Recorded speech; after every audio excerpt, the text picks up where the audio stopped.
ابھی تک آپ نے ہمارے چینل کو سبسکرائب نہیں کیا تو سبسکرائب کر لیجئے اور بیل آئیکن کو پریس کر دیجئے تاکہ ہمارے نئے ویڈیوز نوٹیفیکیشن سب سے پہلے مل جائے آپ کو۔ بسم اللہ الرحمن الرحیم نحمده ونصلی علی رسولنا الکریم اما بعد۔ سلسلے تذکرہ مجالس نبویہ صلی اللہ علیہ وسلم میں آج کی مجلس کا عنوان ہے اے اللہ کے رسول اب بس کر دیجئے۔ آج 17 رمضان المبارک ہے۔ آج سے 1441 سال پہلے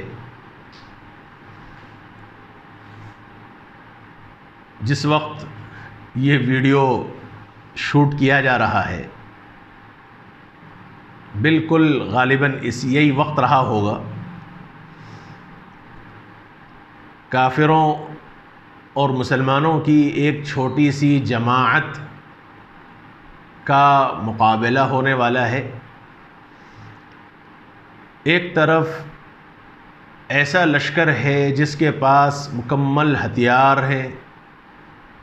جو طاقت کے نشے میں انتہائی چور ہیں، جو ظالم ہیں، کافر ہیں، اللہ کے نافرمان ہیں، اور اپنے طاقت کے نشے میں اتراتے ہوئے، تکبر کرتے ہوئے، غرور کرتے ہوئے آج ان نہتے کمزور جن کے پاس ساز و سامان نہیں، جو کسی خاص ارادے سے نہیں آئے، جن کے پاس کوئی مقصد نہیں تھا، ایک ہتھیار کے نام سے بھی کوئی صحیح تلواریں ان کے پاس نہیں تھی، ساز و سامان کے اعتبار سے کوئی گھوڑے اور اونٹ نہیں تھے، وہ آئے تھے کسی اور مقصد کے تحت،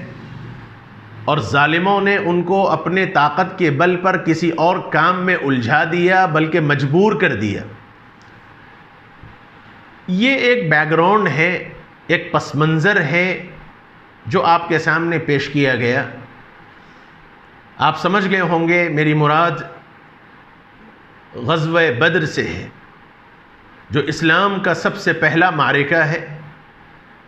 جو حق اور باطل کے درمیان پہلی لڑائی ہے، اور حق و باطل کے درمیان کا پہلا معرکہ ہے، اور جس کے متعلق قرآن مجید نے خود جس کو یوم الفرقان سے تعبیر فرمایا کہ یہ حق اور باطل کے درمیان فیصلہ کن جنگ تھی۔ لا محالہ ایک طرف 1000 آدمیوں کا لشکر جو پورے جاہ و جلال کے ساتھ اور پورے لاہ و لشکر کے ساتھ پورے ہتھیاروں سے لیس ہو کر اور مکمل ساز و سامان کے ساتھ آج وہ اسی ارادے ہی سے آئے ہوئے ہیں کہ یہ نہتے کمزور جن کے پاس ساز و سامان نہیں، غریب مسلمانوں کو آج ان کا مزہ چکا دیا جائے، ان کا نام و نشان مٹا دیا جائے، اسی ارادے سے وہ آئے ہوئے ہیں۔ اور آیا بھی تو ان لوگوں نے ایسی جگہ پر قبضہ کر لیا جہاں پانی کا کچھ حصہ تھا،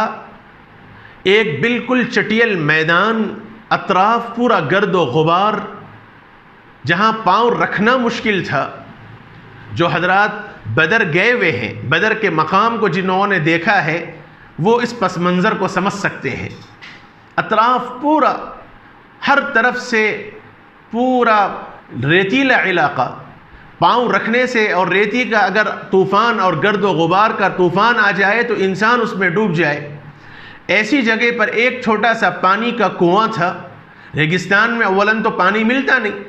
ایک پانی کا چھوٹا سا کنواں تھا، اس پر بھی ان لوگوں نے پانی پر قبضہ کر لیا۔ ظلم کی انتہا یہ ہے کہ کسی بھی مقام پر، کسی بھی معاشرے میں، کسی بھی سوسائٹی میں انسانیت کے تقاضے بھی پانی سے کسی کو روکا نہیں جاتا، لیکن ان ظالموں نے اسی پر بس نہیں کیا، کنویں پر قبضہ کر لیا۔ مسلمان پانی لینے کے لیے آئے تو انہیں پانی سے بھی روک دیا گیا۔ یہ ایک ایسا مقام تھا، اللہ کے نبی صلی اللہ علیہ وسلم وہاں تشریف فرما ہوئے، اور قرآن مجید نے اللہ کے نبی صلی اللہ علیہ وسلم سے ایک وعدہ کر لیا تھا۔ میں آپ کو بتلا دوں کہ اللہ کے نبی ارادے سے نہیں نکلے تھے، بلکہ اللہ کے نبی صلی اللہ علیہ وسلم کو یہ اطلاع ملی تھی کہ قریش کا ایک تجارتی قافلہ جا رہا ہے، اور وہ تجارت کا کر کے وہ واپس مکہ جا رہا ہے، اور کافروں نے یہ طے کر رکھا ہے کہ اس تجارتی قافلے سے جو بھی فائدہ حاصل ہوگا، اس سے جو بھی پروفٹ حاصل ہوگا، وہ پروفٹ کوئی نہیں لے گا، وہ سارا پروفٹ مسلمانوں کے خلاف استعمال کیا جائے گا۔ یہ پلاننگ ہوئی تھی اور یہ طے ہوا تھا، اور اللہ کے حکم سے ہوا ایسے ہی کہ کافروں کا وہ تجارتی قافلے نے بڑا بزنس کیا اور خوب پروفٹ ہوا۔ اللہ کے نبی صلی اللہ علیہ وسلم کو جب اطلاع ملی تو حضور اسی تجارتی قافلے کو روکنے کے لیے آئے تاکہ ان کافروں پر ایک رعب پڑ جائے۔ یہ اصل پس منظر تھا غزوہ بدر کا، اور ابو سفیان اس تجارتی قافلے کے ذمہ دار تھے، وہ آ رہے تھے تجارتی قافلے کو لے کر مکہ، اور اللہ کے نبی کو معلوم ہوا تو حضور ان کو روکنے کے لیے نکلے۔ ادھر یہ اطلاع مکہ المکرمہ پہنچ گئی، اور اس وقت مکے کا جو سردار تھا ابو جہل، اس نے لوگوں کو ابھارا، لوگوں کو آمادہ کیا اور کہا کہ ہم اپنے تجارتی قافلے کو بچائیں گے، اور 1000 کا افراد لاہ و لشکر اور تیاری کے ساتھ نکلا۔ ادھر ابو سفیان کو معلوم ہوا تو انہوں نے چونکہ پیغام بھیجا تھا اپنے تجارتی قافلے کو بچاؤ، تو وہاں سے وہ نکلے، اور ادھر ابو سفیان کو جب یہ پتا چلا کہ محمد صلی اللہ علیہ وسلم ہمیں روکنے کے لیے آ رہے ہیں، تو انہوں نے راستہ بدلا، اور جو راستہ ملک شام سے مکہ جانے والا تھا اس راستے کے بجائے دوسرا راستہ اختیار کر کے سمندری راستے سے وہ مکہ پہنچ گئے۔ اور جب مسلمانوں کے زد سے وہ باہر نکل گئے، اور ادھر کافر جو دفاع کرنے کے لیے آئے تھے وہ بدر کے مقام پر پہنچ گئے، اللہ کے نبی صلی اللہ علیہ وسلم وہاں بدر تک پہنچے، اور اس درمیان دونوں کا مقابلہ آمنا سامنا ہوا۔ ایک طرف 1000 کا لشکر، اور دوسری طرف یہ 313 معمول ایسا جن کے پاس صرف 7 سے 11 تلواریں، جن کے پاس کوئی مکمل ہتھیار نہیں، جن کے پاس زرہ نام کی کوئی چیز نہیں، جن کے پاس گھوڑے میسر نہیں، جن کے پاس اونٹ میسر نہیں۔ تلواروں کے نام پہ ان لوگوں نے کھجور کے درختوں سے لکڑیاں توڑ لی اور اسی کو تلوار کے نام پہ استعمال کرنا چاہا۔ یہ ہے وہ غزوہ بدر کا بیک گراؤنڈ، اور کافروں میں سے بعض سنجیدہ طبع لوگوں نے یہ مشورہ بھی دیا کہ ہمارا ارادہ آنے کا مسلمانوں کے مقابلے میں ہمارے تجارتی قافلے کو بچانے کا تھا۔ اب جب ہمارا قافلہ بچ چکا ہے اور وہ صحیح سالم مکے کے راستے پر چلا گیا ہے، اس لیے اب ہمیں واپس ہو جانا چاہیے۔ لیکن طاقت کے نشے میں جو لوگ ہوتے ہیں، جو اتراتے ہیں، بلکہ یہ عاجز اگر کہے تو شاید غلط نہ ہو، اللہ تعالیٰ جس کو ذلیل کرنا چاہتے ہیں، اللہ تعالیٰ جس کو رسوا اور نامراد کرنا چاہتے ہیں، اللہ اس کو اس کے دل میں اس میں شر پھیلا دیتے ہیں، اور اس کے اندر اطراحت، اس کے اندر تکبر والی صفت پیدا کر دیتے ہیں۔ ظاہری طور پر وقتی طور پر تکبر معلوم ہوتا ہے، لیکن بعد میں ایک وقت ایسا آتا ہے اللہ تعالیٰ اس کو ذلیل، نامراد اور رسوا کر کے بتلاتے ہیں۔ یہی حال ہوا ابو جہل کے ساتھ۔ اس نے اتراتے ہوئے صاف کہہ دیا کہ آج تو فیصلہ ہو جائے گا، آج تو لڑائی ہو جائے گی، اور آج مسلمانوں کو ان کی اوقات دکھا دی جائے گی۔ یہ جملے وہ تھے جو اس وقت کا طاقت کے نشے میں چور کافروں کے سردار ابو جہل نے یہ الفاظ کہے تھے، اور اپنی طاقت پہ بڑے مست اور مگن تھے۔ اور ایک طرف دو جہاں کے سردار سید الکونین، میرے اور آپ کے آقا سرکار دو عالم سیدنا حضرت محمد الرسول اللہ صلی اللہ علیہ وآلہ وسلم اپنے 313 صحابہ کے ساتھ اللہ کے یاد میں، اللہ کو منانے میں، اللہ تعالیٰ سے اپنے رحم کی بھیک مانگتے ہوئے ساری رات گزار دی۔ یہی وہ واقعہ ہے، یہی وہ پس منظر ہے جو آج کی مجلس کا حاصل اور خلاصہ ہے۔ صاحب کتاب فرماتے ہیں روئے زمین پر آج حق و باطل کا فیصلہ کن معرکہ ہے۔ معرکہ کا مطلب لڑائی۔ غزوہ بدر کا دن ہے، ایک طرف 313 نہتے مجاہدین ہیں، یعنی ساز و سامان نہیں، اور دوسری طرف 1000 مسلح یعنی ہتھیاروں سے لیس کفار اور مشرکین کی جمعیت۔ رحمت عالم صلی اللہ علیہ وسلم کی بے چینی، وہ بے قراری یہ سوچ کر لمحہ بلمحہ بڑھ رہی ہے کہ اگر اللہ کے یہ نہتے مجاہدین راہ خدا میں آج کام آ گئے تو اس کے دین کا کیا ہوگا؟ صبح کا وقت ہے، جنگ شروع کرنے کے لیے دونوں فریقین اپنی تیاری کے آخری مراحل مکمل کر چکے ہیں۔ اچانک رحمت عالم صلی اللہ علیہ وسلم کی نظر اپنے سامنے موجود کفار کی بھاری بھرکم مسلح جمعیت پر پڑتی ہے تو آپ صلی اللہ علیہ وسلم سیدھے اپنے خیمے میں تشریف لے جاتے ہیں، قبلہ رو ہوتے ہوئے اپنے دست مبارک اللہ کے حضور میں بڑی الحاح و زاری کے ساتھ پھیلا کر یوں دست بدعا ہوتے ہیں، اے میرے رب، تو نے مجھ سے جس فتح کا وعدہ فرمایا ہے آج اس کو پورا کر۔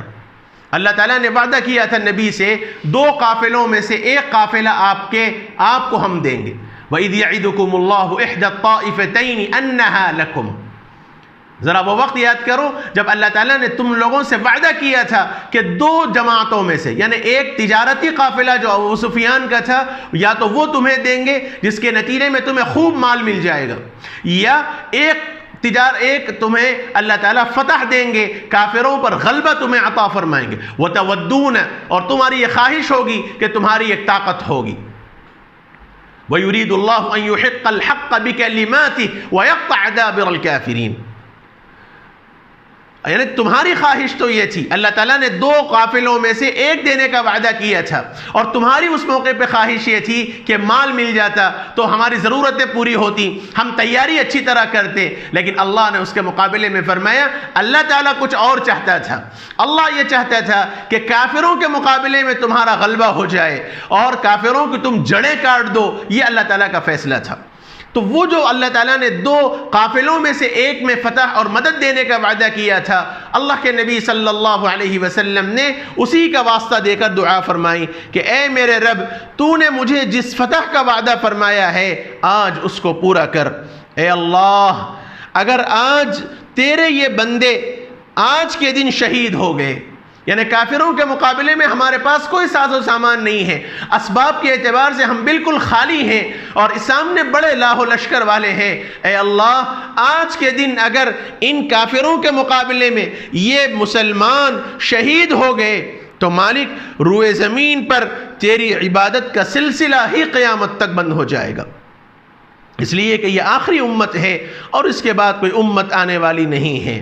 اس ابتحال و تضرع میں، اللہ کی طرف رجوع کرنے میں، گریہ وزاری کے ساتھ دعا کرنے میں آپ صلی اللہ علیہ وسلم کی چادر بھی بدن سے گر جاتی تھی۔ حضور چادر اوڑے ہوئے تھے، اللہ تعالیٰ کے سامنے گریہ وزاری کرتے ہوئے اتنی شدت سے حضور روتے رہے کہ جسم مبارک حرکت کرتا تھا، اور حرکت کرنے کی وجہ سے چادر مبارک گر جاتی تھی۔ اسی وقت خیمے میں حضرت صدیق اکبر رضی اللہ عنہ داخل ہوتے ہیں، گری ہوئی چادر کو واپس آپ کے بدن مبارک پر ڈال دیتے ہیں، پھر پیچھے سے آپ سے چمٹ جاتے ہیں اور دست مبارک پکڑ کر کہنے لگتے ہیں اے اللہ کے رسول اب بس کر دیجئے، اب بس کر دیجئے، آپ کے رب نے آپ کی گریہ وزاری سن لی، وہ آپ سے کیا ہوا آپ کے غلبہ و فتح کا وعدہ عن قریب پورا کر دے گا۔ دعا سے فراغت کے بعد آپ صلی اللہ علیہ وسلم زرہ پہن کر اپنے خیمے سے مقابلے کے لیے نکلتے ہیں۔ اس وقت زبان مبارک پر یہ جملہ جاری ہوتا ہے، تھوڑی ہی دیر میں کافروں کو شکست ہوگی اور وہ پیٹ پھیر کر بھاگیں گے، سَيُهْزَمُ الْجَمْعُ وَيُوَلُّونَ الدُّبُرَ، یہ قرآن مجید کی آیت ہے۔ کچھ ہی دیر میں یہ آیت اترتی ہے کہ تم سب اپنے رب سے مدد طلب کر رہے تھے تو اس نے تمہاری دعا سن لی اور 1000 فرشتوں کے ذریعے تمہاری مدد کی۔ استستغیثون ربکم فاستجاب لکم انی ممدکم بألف من الملائکۃ مردفین، جب تمہارے پروردگار سے تم فریاد کرتے تھے تو اس نے تمہاری دعا قبول کر لی کہ ہم 1000 فرشتوں سے جو ایک کے بعد ایک آئیں گے تمہاری مدد کریں گے۔ اللہ تعالیٰ نے وعدہ پورا فرمایا اور پھر وقت نے دیکھا کہ تھوڑے ہی وقت کے اندر ایک 313 کا معمولی سا لشکر نے 1000 کے لشکر جرار کو شکست دے دی اور مسلمان غالب آ گئے، 70 کافر مارے گئے، 70 لوگوں کو قید کر لیا گیا، خوب مال غنیمت ملا اور مسلمانوں میں سے 14 افراد شہید ہوئے۔ یہ غزوہ بدر کا ایک مختصر سا پس منظر تھا جو آج آپ کے سامنے پیش کیا گیا۔ یہ موقع ہے، اس وقت مسلمان ہر اعتبار سے پریشان ہے. رمضان المبارک کے بابرکت اوقات گزر رہے ہیں. اللہ کے نبی کے ہم امتی ہیں. آقا کا یہ سبق ہم کو ملتا ہے کہ اللہ کے سامنے تضرع، انابت، گریہ وزاری کے ساتھ دعا کی جائے تو اللہ کی رحمت کو جوش آ جاتا ہے اور اللہ تعالیٰ ضرور رحم فرماتے ہیں. اس لیے میرے بھائیوں، یہ عاجز گزارش کرتا ہے کہ اس پس منظر میں اور اس موقع پر جس بیماری سے، جس وبا سے، جس آزمائش سے ہم جوجھ رہے ہیں، کافر، اللہ کے نافرمان آج بھی اس کو اللہ کا عذاب اور اللہ تعالیٰ کی آزمائش سمجھنے کے لیے تیار نہیں ہے. وہ آج بھی یہی کہہ رہے ہیں کہ اب تک کوئی ویکسین تیار نہیں ہوئی، کوئی دوا تیار نہیں ہوئی، اور اب تو بعض لوگ یہ کہنے پر مجبور ہو رہے ہیں کہ ہمیں اس وبا اور اس بیماری اور اس وبا کے ساتھ ہی جینا سیکھ لینا پڑے گا.